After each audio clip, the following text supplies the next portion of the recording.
Le calvaire de la petite Kendall commence lors d'un séjour chez ses grands-parents. Alors qu'elle est au soleil, sa grand-mère remarque une lueur dans la partie noire de son œil. Elle était placée du sens inverse. On a découvert une lueur à l'œil. Bon, c'était juste du sens inverse. Là, tu regardais la lueur, bon, c'était pas encore vraiment bien positionné. Du coup, puisqu'elle était chez sa grand-mère en congé, des grandes vacances.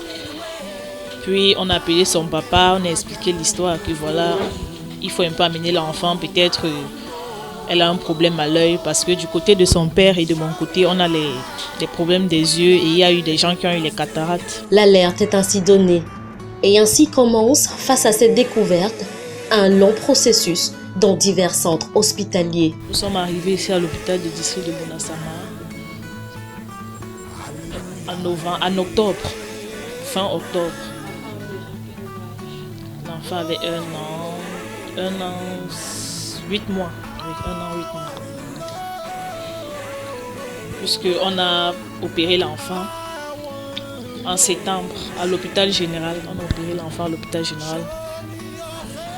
On a opéré l'enfant et puis on a pris son œil pour la napate. Pour la napate, ça a fait 1 mois. Ça fait presque 3 semaines qu'on analyse l'œil de l'enfant. Quand le résultat est sorti, nous sommes donc venus.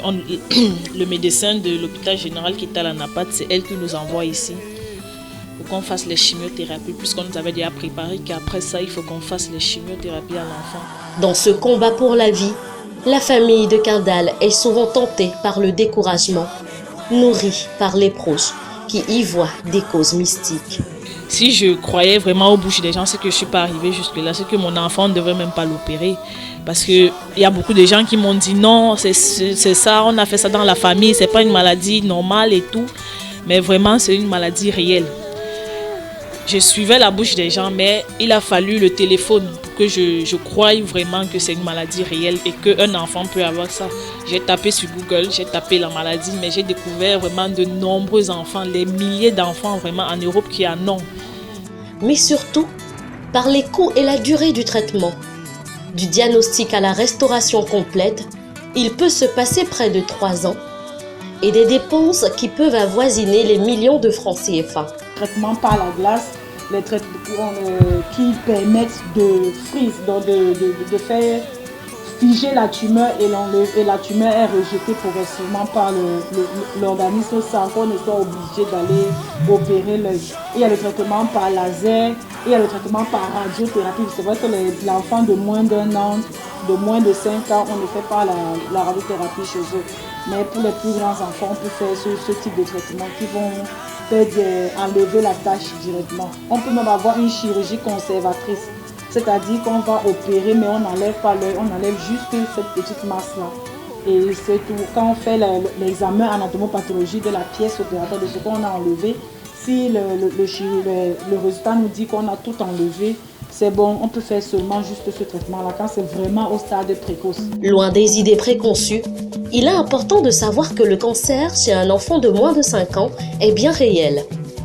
Concernant le rétinoblastome, son origine est génétique et dépisté très tôt, le patient a 95% de chances d'avoir la guérison. Les causes les plus incriminées, c'est surtout la génétique.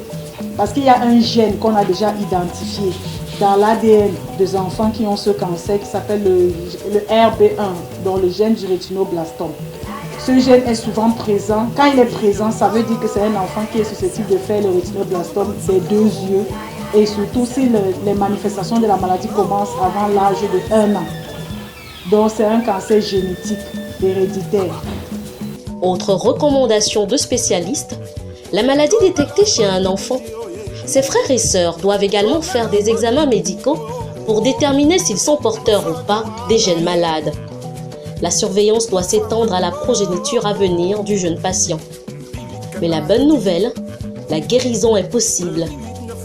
Très tôt dépisté, quand on parle de rétinoblastome, le mal est dompté.